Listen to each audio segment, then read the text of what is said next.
अब हमने स्टार्ट कर दिया है डिस्काउंट। डिस्काउंट का पहला वर्जन है जो हर एग्ज़ाम में आता है, कई बार आता है। 10% 10 की 20% की दो छूट दी गई है। क्या दी गई है? छूट। तो इसका डायरेक्ट होता है a plus B minus A B बट्टा 100। एक तो ये सूत्र होता है इसका, इसे देखना डायरेक्ट कट जाएगा। 10 प्लस 20 माइनस 10 गुणा 20 बट्टा 100 हटोगे तो 28% आ गया ना। कितना परसेंट की छूट हुई? 28% की छूट।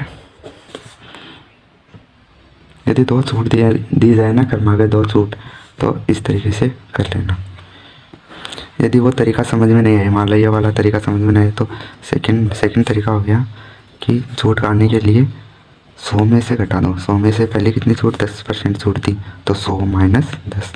फिर दूसरी छूट कितनी की? 20% की, 100 माइनस 20। फिर यहाँ पे 100 का भाग दे दो, इंटू ये हो गया परसेंटेज में आएगा आंसर। तो 100 माइनस 90 इंटू 80 72, तो कितना बच गया? 28%। तो ये आंसर आ गया। इसमें भी आपकी कोई गलती नहीं होगी, वो भी ठीक है सवाल। जिससे आपकी इच्छा हो उसी से करो। आप बोल दो कि 3% की छूट आ जाए, मतलब 3 वैल्यू आ जाए तो क्या होगा? तो क्वेश्चन नंबर 2 इसमें क्या दिया गया? 30% की छूट, 20% की छूट और 10% की छूट। 3 लगातार छूट आ जाए ना, 3 लगातार छूट। एक समतुल्य छूट, मतलब एकल छूट पूछता है इनकी। एकल छूट, एक छूट कितनी होगी इनकी? तो उसके लिए डायरेक्ट सूत्र मान लो, ट्रिक या सूत्र कुछ भी मान लो। वही हो गया 100 माइनस पहली छूट होगी 100 माइनस ए को फर्स्ट छूट मान लो, 100 माइनस बी को दूसरी, 100 माइनस सी तीसरी बट्टा इस बार 10,000 का भाग देना है। बस ये एक चीज़ ध्यान रखना है, 10,000 का भाग देना है इंटू परसेंटेज। आ गया समझ में? तो अब देख लेना वो पर्सन ऊपर वाला कितना आसान हो गया। 100 माइनस पहली छूट कितनी? 30%, 70 इंटू दूसरी छूट 20%, 80 इंटू तीसरी 10%, 90 इंटू 10,000। 1 2 3 तीनों कट गए, तो आंसर तो वही आएगा ना। तो इसका हो गया 100 माइनस 50.4, तो इसका आंसर हो गया 49.6%। क्वेश्चन नंबर 3 हो गया। ये भी बहुत बढ़िया क्वेश्चन है। मोहन अपने वस्तु का मूल्य 20% बढ़ाकर, मतलब 20% इसने बढ़ा दिया और फिर बेचते समय 10% की छूट देती, 10% की छूट देती। तो ये भी हो जाएगा वो पहले वाला तरीका लगा दो इसके अंदर भी। O A minus B minus A B बटा 100। इस बार यहाँ पे माइनस आएगा, वो दो छूट आए तो यहाँ पे प्लस हो जाएगा, ठीक है ना। अब इसका मान रख दो 10 माइनस 20 इंटू 10 बटा 100। तो इसका आंसर आ गया 8%। बस इसको काट के देख लो, 10 में से 2 गया 8। अब कुछ लोग बोलेंगे यहाँ पे माइनस ही क्यों आया, क्योंकि देखना पहले पर्सन में क्या बोला? 20% बढ़ाइए, 20% बढ़ाइए, तो ये प्लस का 20, फिर माइनस 10% छूट में हमेशा माइनस है 10% की छूट। फिर यहाँ पे मान लो प्लस ले लो अपने हिसाब से, फिर 20 की, फिर माइनस 10 बटा 100। अब इसको हल करोगे तो ये यहाँ पे माइनस हो जाएगा ना, प्लस माइनस माइनस हो जाएगा इधर, तो वही 8% फिर से आंसर हो जाएंगे। यदि सूत्र याद नहीं होना तो क्वेश्चन से भी कर सकते हो डायरेक्ट। समझ में आ गया? ये ट्रिक ही मान लो, इसको याद कर लो डायरेक्ट ही, तो आपका सवाल एक ही लाइन में हो जाएगा। और क्या है यार। क्वेश्चन नंबर 4 देखना, ये तो हर एग्जाम के अंदर आता है। क्वेश्चन नंबर 4, एक दुकानदार की जो वस्तु को 850 रुपये खरीदता है, मतलब सीपी कितना हो गया? 850 रुपये। इतने में वो खरीद लिया पर, और वह उस पर कितना मूल्यांकित करेगा? ग्राहक को 15% छूट देने के बाद भी 15% की दे रहा है छूट और 20% का हो रहा है इसको प्रॉफिट हो रहा है 20% का।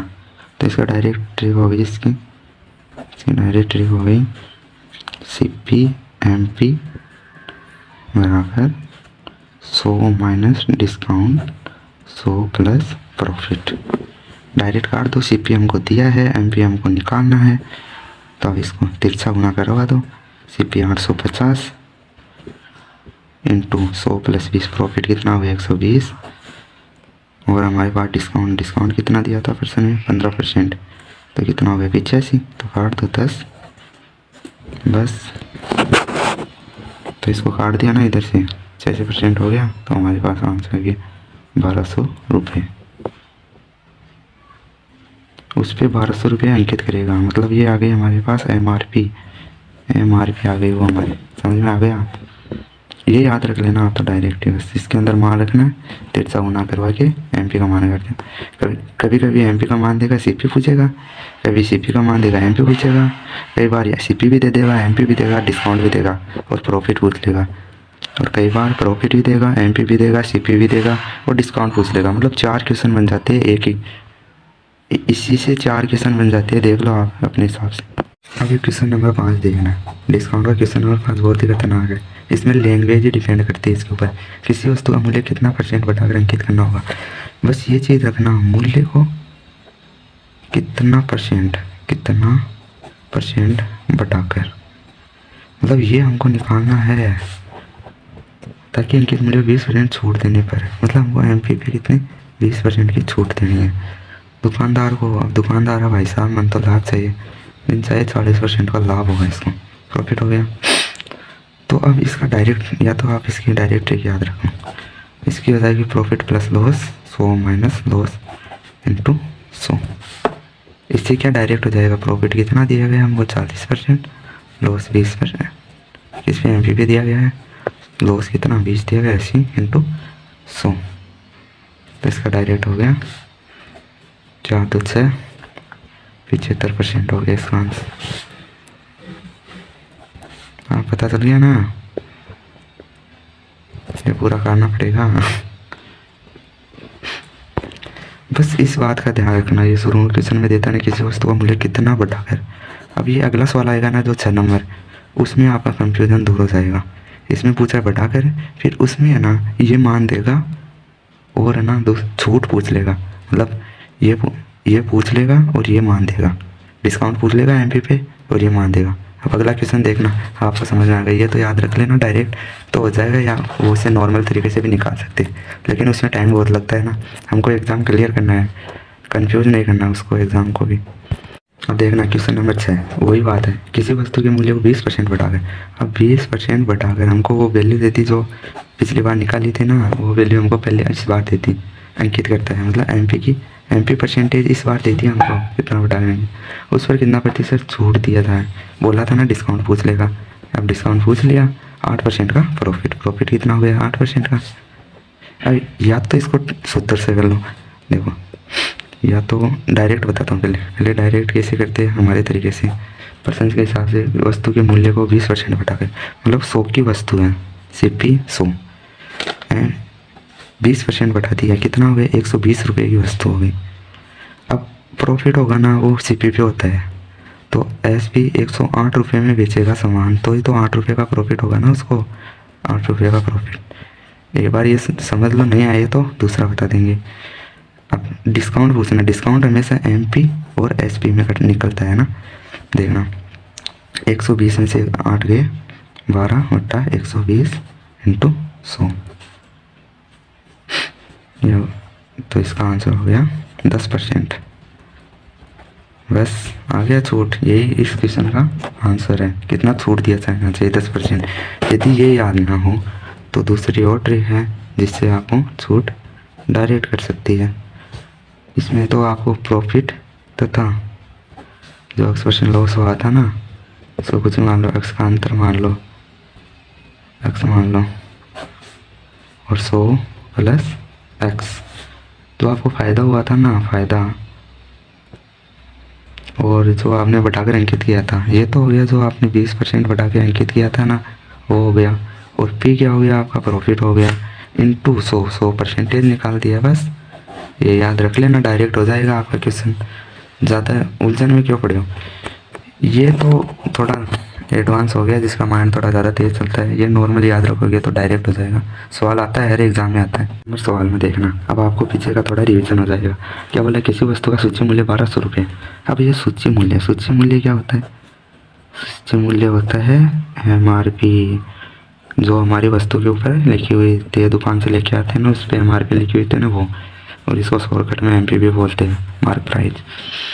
यदि वह 10%, 8% तथा 5, अब 10% वो बार बताया था ना आपको, 5%, 3 छूट दे तो कैसे निकालते हैं पता है ना, 100 में से घटा के 100 माइनस ए, 100 माइनस बी, 100 माइनस सी, 100 माइनस सी। आ गया ना याद, 10,000 का भाग दिया था, याद है कि नहीं। तो 100 में से घटा दो, ए कितना 10%, तो हो गया 90 इंटू 8% तो 92, 5% 95, 10,000। अब इसको सोल्व कर लेना, जितना भी परसेंटेज आए ना, हो जाएगा, इजी है, ज़्यादा हार्ड नहीं है। इसको सोल्व करेंगे। और जो क्वेश्चन में क्या दिया गया हमको, क्वेश्चन में दिया है 1200 रुपये, 1200 रुपये दिए गए ना सीपी। अब जो छूट आएगी ना, छूट जो इसका पूरा वैल्यू आएगी ना, वही यहाँ पे निकलवाना है। देख, या तो डायरेक्ट इधर से कर दो 92, ये तो थोड़ा ज़्यादा कैलकुलेटिव हो गया सवाल, थोड़ा ये बस इसको सोल्व कर लो, आपके साथ आंसर आ जाएगा। इसका आंसर भी बता देता हूँ मैं कितना आएगा, या आप भी निकाल लेना चाहे से, ये इसका आंसर आ जाएगा फाइनल।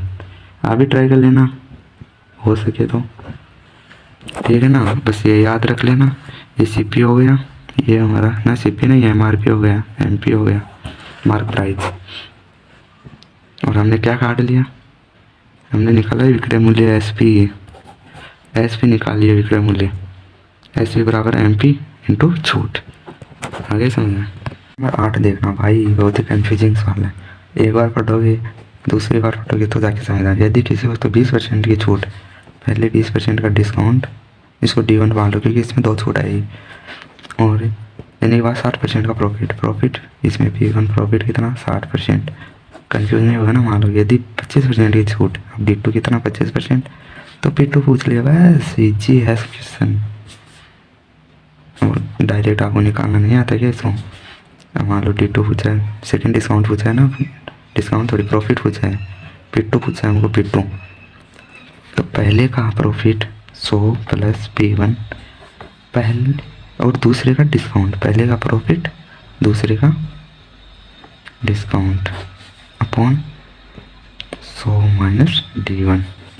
ये लो आपका डायरेक्ट सवाल हो गया 100। ये 100 पता है कैसे आया, चलो आपको पूरा ही बता देता, ये 100 भी आपको समझ नहीं आएगा, देखना शुरू से देखना। 100 प्लस P1 पहले का प्रॉफिट, 100 प्लस P2 दूसरे का प्रॉफिट, 100 माइनस D2 दूसरे का डिस्काउंट, 100 प्लस माइनस D1। ये डिस्काउंट हमेशा उल्टा होगा, नहीं आएगा समझ में। अरे यार कैसे समझाऊँ, अभी भी नहीं आया तो देखना, हम लोग समझा रहा हूँ। 100 प्लस P1, 100 प्लस P2, ये हो गया हमारा प्रॉफिट, एक साइड हो गया। 100 माइनस D1, 100 माइनस D2। अब हमको ये निकालना है, ये तो ये इधर जाएगा, तो कितना हो गया 100 प्लस P1, और ये इधर आ गया तो 100 माइनस D2, और ये नीचे गया 100 माइनस D1। और हमको निकालना क्या है 100 प्लस P2 निकालना है, तो 100 इधर आ जाएगा, तो इधर आके क्या ये माइनस का हो जाएगा, -100। तो आपको इतना याद नहीं रखना गाइस, इतना याद नहीं रखना आपको, तो डायरेक्ट ये याद रखना, ये यदि प्रॉफिट P1 पूछे तो ये आ जाएगा, D1 इधर लिया ना, D2 पूछे, P1 पूछे, कुछ भी पूछे, लेकिन ज़्यादातर ये प्रॉफिट ही पूछता है। तो अब इसका मान रख दो इसके अंदर, बस इजी हो गया ना। अब प्रॉफिट पूछ लिया हमको, P2 पूछा है, तो पहले कितने का लाभ हुआ था, पहले 20% प्रॉफिट हुआ था, 160% हो गया, D2 75% अपॉन 80 माइनस 100, तो आ गया इसका 50%।